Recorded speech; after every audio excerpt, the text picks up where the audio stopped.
Hey everybody, welcome to Fishing Planet. My name is the Lady, and in this video I'm going to show you guys how to do the lift and drop technique. So what you do is you cast out and then you wait for the lure to hit the bottom.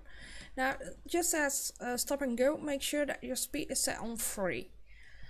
And what you do is with stop and go we press only the left mouse button. This time we will press both mouse buttons simultaneously. You hold them for a second, then you release and wait for a second, just like so.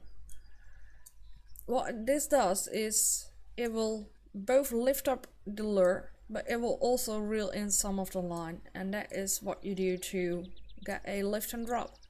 Now if you set the speed on 2, you will not reel in as much line as needed, and your technique will more likely end up in either a slow straight or in a fail stop and go.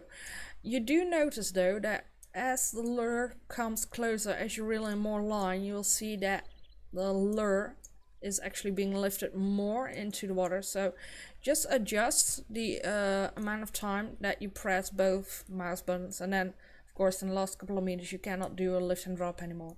This is a very good technique to fish at long distance. It gives you much better control over your lure than if you just do a simple stop and go.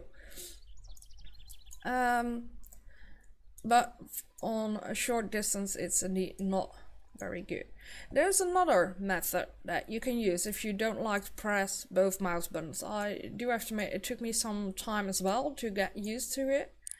Oh, we got a fish on. Well, let's reel this one in then. Make sure I do not get low line tension. But this is actually one of the 2 techniques that I use the most, either lift and drop or stop and go. Stop and go I think is my all-time favorite because it is very easy. Here we go. We hooked a bass. There we go. $103. Awesome. But yeah, there is another technique that you can do to do on lift and drop, and with that you actually adjust the reel in speed and you set on 2 instead of 3. What you do is you reel in, and then every other meter, oh good grief, I'm hooking another fish.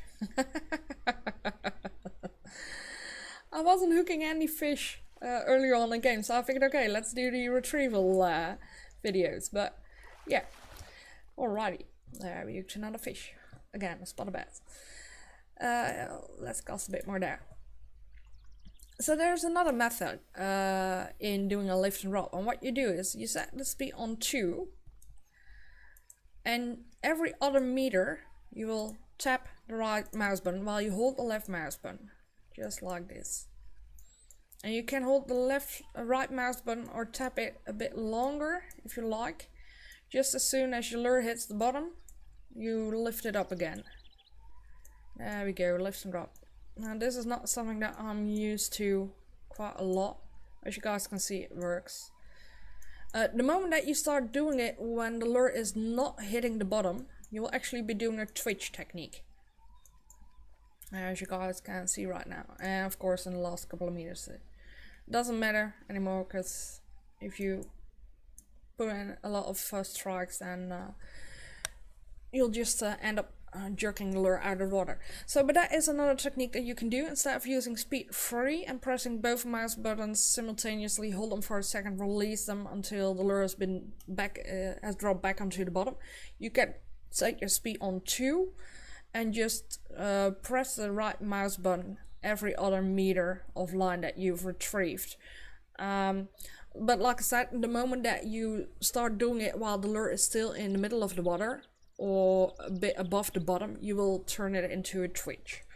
Twitch will be the next one that I'll be describing in the next video. So stay tuned for that one. I hope this video has helped you guys on how to do a lift and drop. So yeah, I'm going to wish you guys happy days, tight lines, and I'll see you back again in the 3rd video about retrieval of lures. See you then!